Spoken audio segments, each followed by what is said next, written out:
Voilà, cette vidéo, elle va parler des triangles, rectangles et la formule de Pythagore dont vous avez besoin pour calculer dans ce fameux... Donc, c'est un triangle rectangle parce qu'en fait, ici, donc il y a un côté qui est un rectangle. Vous voyez ça? Ok, donc c'est de ça qu'on va parler et on va donner la formule de Pythagore et vous allez voir que vous allez devoir calculer, voilà ici, les segments, les angles, etc. Ok, avant de commencer d'abord un tout petit peu de vocabulaire pour qu'on comprenne bien. Donc je viens d'expliquer, un triangle rectangle s'appelle comme ça parce qu'il y a un angle qui est un rectangle. Ok, alors l'hypoténuse, c'est le côté long. Donc c'est la longue, c'est la droite longue ici, le segment long. Ça, on appelle donc l'hypoténuse et on va l'abrévier, on va utiliser souvent juste la lettre H. Ok, alors on a adjacent. Et que veut dire adjacent? Ça veut dire à côté de l'angle qu'on cherche.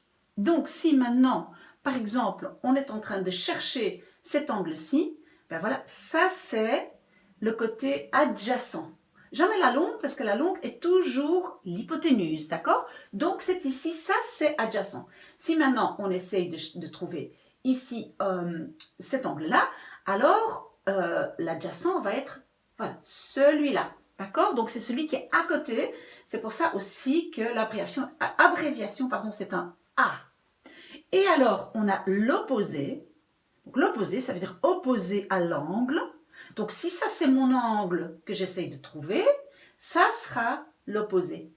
Si ça c'est mon angle que j'essaye de trouver, ça c'est l'opposé. D'accord? Et ça donc c'est O. On représente donc par O. H, A, O, donc ce sont chaque fois des côtés de notre triangle. Ok, très bien. Alors que dit la formule très connue de Pythagore? Donc, Pythagore qui était entre autres mathématicien, il dit que quand on est dans un triangle rectangle comme ici,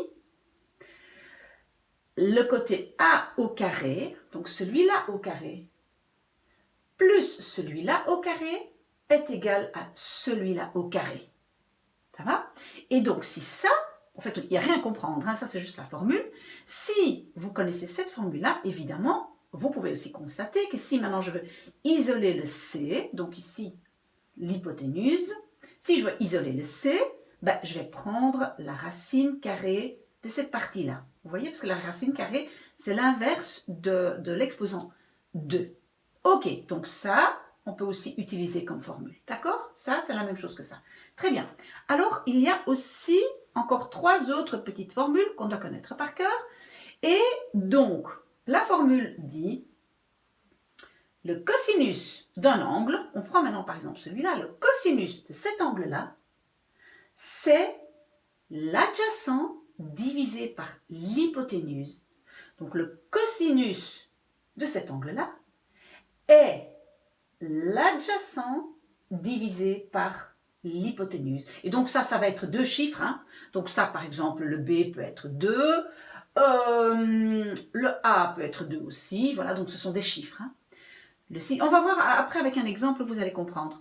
Alors, le sinus de cet angle, ou l'autre, mais ça dépend lequel on prend, mais si maintenant on travaille avec cet angle-là, le sinus de cet angle est l'opposé divisé par l'hypoténuse.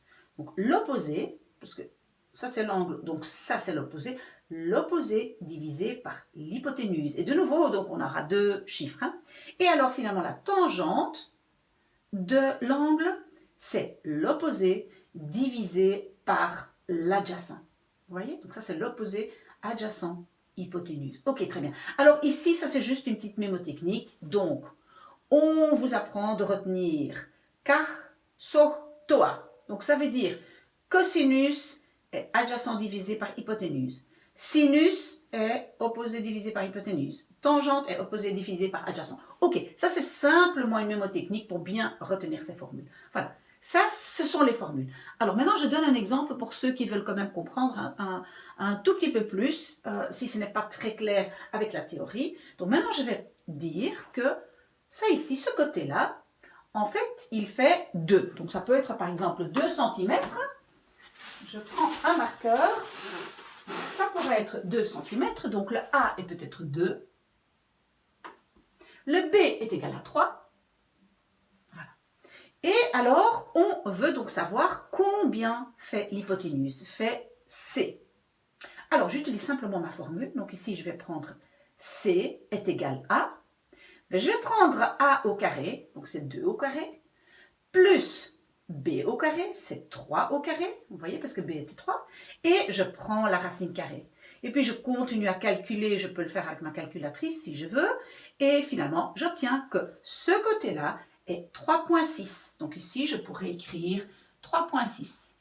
Bon, mon marqueur, il est presque vide. Ok, donc j'ai bien pu calculer ceci. Alors maintenant, je n'ai pas deux mesures ici, mais on me donne un angle, celui-là par exemple, il fait 29 degrés. Je connais l'angle, qui ici fait donc 29, et je connais le B ici, il fait 24. Ok, le B fait 24. Alors, je regarde, donc j'ai un angle. Donc, j'ai un angle, j'ai le B qui est adjacent, et je veux savoir maintenant, c'est la A que je cherche, je veux connaître l'opposé. Donc, j'ai l'angle, j'ai l'adjacent, et je veux connaître l'opposé. Donc, forcément, je dois alors avoir une formule qui comprend adjacent et opposé. Voilà, ici, vous voyez, il y a adjacent, opposé. Donc, je vais écrire la tangente de mon angle, la tangente de mon angle est égale à l'opposé divisé par l'adjacent. Donc, ici, dans mon exemple, la tangente de A est en fait l'opposé, c'est A, divisé par l'adjacent, c'est B. Donc, A divisé par B. Maintenant, je vais commencer à mettre mes valeurs dedans. Donc, c'est la tangente, donc mon angle était 29, donc je mets le 29, est égal à A divisé par, et B était 24. D'accord? Puis, je continue ici. J'ai en fait, avec ma calculatrice, calculé la tangente de 29, qui est 0,55. Ça, j'ai simplement fait avec ma calculatrice. Égale à, et j'ai simplement repris ceci. Je continue, je vais isoler le A. Le A est égal à, et mon 24 va se mettre là. Donc, 24 fois 0,55. Et je trouve alors avec ma calculatrice que A est égal à 13,2. Voilà, si vous avez des questions, vous savez où me trouver.